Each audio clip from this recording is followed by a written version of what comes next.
Yes, I know that property management has evolved already, not only purely on making the building nice, but I understand that you're also into hotels, something like hotels, hotel management. Oh, SPD Asia, when we started, we were really just doing property management. And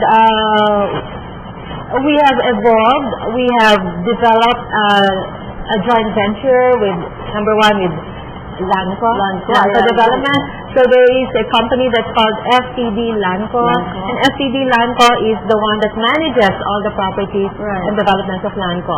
And then again, another evolution that we have done is we have put up a company and we call it FTD Global.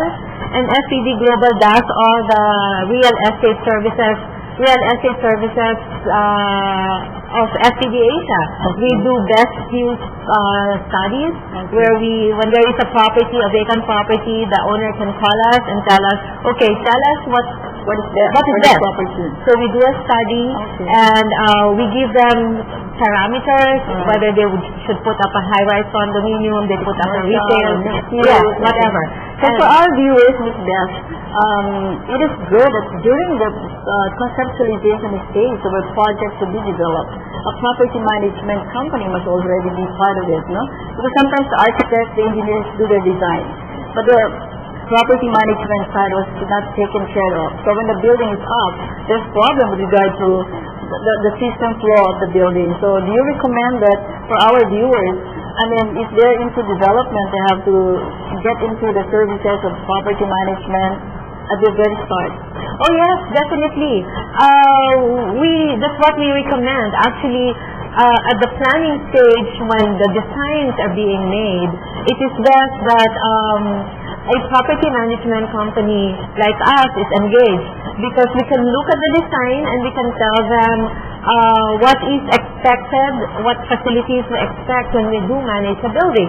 In some buildings that we are managing, we encounter problems like there is not even a place for our cleaners to stay, our engineering people to put in our equipment and our tools, our supplies. So it's difficult, and we will end up using facilities that are not for that. Yes, like you can't stay in a generator room and use it as a facility for security or cleaners. In fact, as I recall it right, even the parking slot, I mean the maneuverability of the parking slot, if it's not properly coordinated with some property management, the architect will just simply sometimes design the beauty and the maximization of the space. But you know, when the actual movement in the parking area, the traffic flow is not considered during the design stage, it also is a problem, right? So these things are also being addressed. Yes, if we are engaged during the design stage. And if we are not engaged at the design stage, we recommend to the new property owners that they engage us 2 months or 3 months prior to the turnover, because that's when we as property management company can help them in the punch listing, in the turnover of the equipment. Okay. So for the benefit again of our beloved viewers, so it is our objective here of this session is that we'd like to tell our viewers that it is important that when they're into development, they have to consider the property management side of it, even on the design stage. And this program would be able to give you some more tips, some more insights.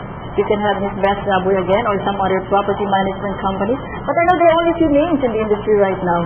And if I recall it right, in the Philippines there are several multinational also. But how many players are you in the Philippines? There are a few multinational companies. We started as a multinational company. We were owned by a Hong Kong group. We started as First Pacific Davis Property Management Company way back in 1990. And then we evolved into becoming FPD Savills. Yes. Savills is a UK company. Yes. When Savills decided to move out of the Philippines, the management team, headed by myself, bought into the company. That's great. So we are now FPD Asia. We are a fully Filipino company, but I am so proud to say that until now we are keeping the lead in the industry. And with the 70 buildings you mentioned, and I know that Global City, there are several buildings that you are managing. Yes, we are managing several properties at the Global City, the GNW properties. We just took over Cebu and also GNW, and of course the network of companies. We are managing all the net properties. That's great to know.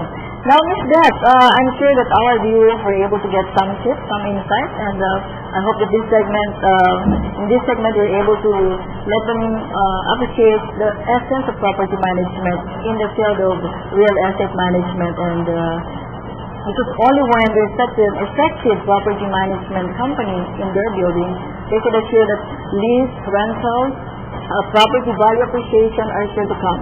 But if the property is not properly maintained, or they just got somebody who's not very much knowledgeable, or the expertise not really for property management, you could really see the building to be kind of easily dilapidating.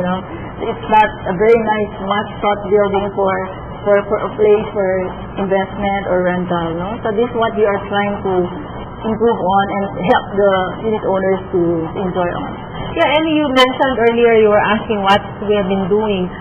Since I mentioned earlier that property management as a course is pretty new, we actually have come up with a lot of training for our people. We do a lot of technical training for our technicians, for our engineers, for our building managers. Right now, we have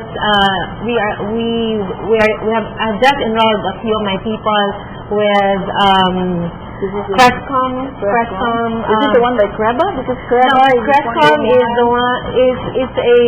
is a US-based leadership training seminars that we will be engaging on. We will be sending a few of my people for a one year term. Wow! It's really not only abroad.